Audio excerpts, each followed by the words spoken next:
For those of you unaware, I really like the James Bond franchise, and I think it's a great franchise.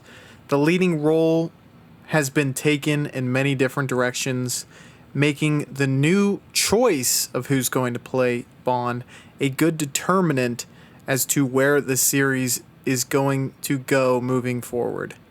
Some things don't change, however, in that the lead has to be good looking, charismatic, and believable as a fearless lead.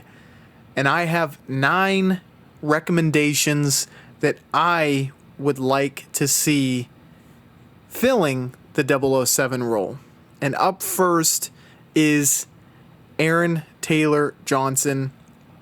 I thought he was tremendous in Nocturnal Animals, showing both the range that could benefit a titular character and the quintessential Bond look on top of that. What I think is probably most important beyond just the looks is one's acting ability. I'm not as hung up on the look as acting, though if you have both, that's definitely a plus. And what is also a plus is if you subscribe to the channel.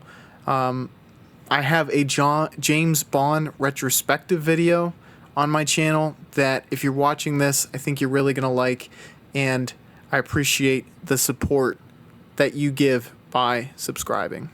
The next pick that I have is Tom Hardy. Having both the physical presence to follow the mold kind of set by Daniel Craig, where James Bond was a killing machine, while possessing the acting ability to take the role in many other directions, I think Tom Hardy is a solid option. He has the looks and the chops. I do think age would be the biggest limiting factor for him and the biggest argument against him, but it would be quite awesome to see him as 007. Next, I have Jacob Elordi. I think this is a little controversial, and he could easily kind of get discounted for one reason or another, but hear me out. To me, he clearly has the looks, but from Euphoria and Saltburn, I'm starting to believe more and more he possesses the acting chops to live up to this legendary role. As a young blossoming star, he would be a tremendous name to marry to this series. Next, we have another star from Saltburn, and that is Barry Keoghan. He's undoubtedly one of the best young actors right now, in my opinion. He can play a devilishly handsome lead, but his size and height might be the only limiting factor for a larger-than-life character. If there was ever someone who a concession should be made for, however, it is Keoghan, because, like I said, he is one of the best actors working right now. Up next, we have William Poulter. Not only did he put on mass for his role in Guardians of the Galaxy to maybe follow more of a Craig-based killing machine, but he's young, handsome, and talented enough to crush this role. I really liked him in Bandersnatch, and I really liked him in Midsummer. I would be happy if Broccoli went with Poulter to play James Bond. Next, we have a different, if only for race, kind of direction, but that would be Daniel Kaluuya. He's shown he can crush a leading role with Jordan Peele's Nope, and I think he's a supremely talented actor. He has the dignified presence that meshes well with a 007 in my mind, and it would be a new direction for the character, and you could explore a lot of different elements based upon the fact that Kaluuya would be the first black actor to play Bond. I do want to say here that I thought Idris Elba would have been great for the role, and maybe you'll call me hypocritical for this because of my inclusion of Tom Hardy. However, I do think age does, at this point, it would be at the tail end of his run, and I do believe Alba has even said he doesn't want to kind of go after this role right now. So I don't think it's in the cards for Alba. I would have liked to see him, and I still would like to see him in that role, but I think Kaluuya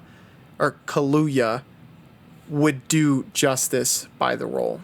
Next, I have maybe another controversial entry, and that is Austin Butler, who I believe to be tremendous after seeing him play Elvis Presley, showing himself to be a charismatic lead. He can obviously pull off the handsome gentleman, and maybe the only question mark would be, can he show this daring hitman, devil-may-care, risk-taker persona that Bond oftentimes calls for? If you base his performance on Once Upon a Time in Hollywood, I would say yes, but can he also play a physically imposing lead like Daniel Craig? Maybe not, but maybe you don't need that from him. I think he would be excellent as Bond. Second to last, we have Harris Dickinson, who showed his talent in Triangle of Sadness and bulked up in his most recent role, The Iron Claw. With his looks, talent, and size, I think 007 is nowhere out of Dickinson's reach, and I think it would be not only a role that elevates him, but he also possesses the acting chops to elevate the role as well. I think he would be a great choice for 007. Last but not least, we have my favorite for the role, maybe my dream casting for the role, and that is Robert Pattinson. He's one of my favorite current actors. He checks all the boxes and will be, in my opinion, regardless of whether or not he's chosen as Bond, arguably the biggest movie star in the next 5 years. He's shown the true talent of an honest, just good performance actor in The Devil All the Time, The King, Good Time, and The Batman. He's also shown he can be like the face of a franchise from The Batman. And if he were to be the Batman and Bond at the same time, he would be undoubtedly the king of the hill in Hollywood. And as I said before, he's my favorite of all the above great options. Thank you for watching this video. I appreciate you checking it out. Be sure to subscribe again and check out my James Bond videos on my channel, and I will catch you on the flippity floop. Bye, y'all.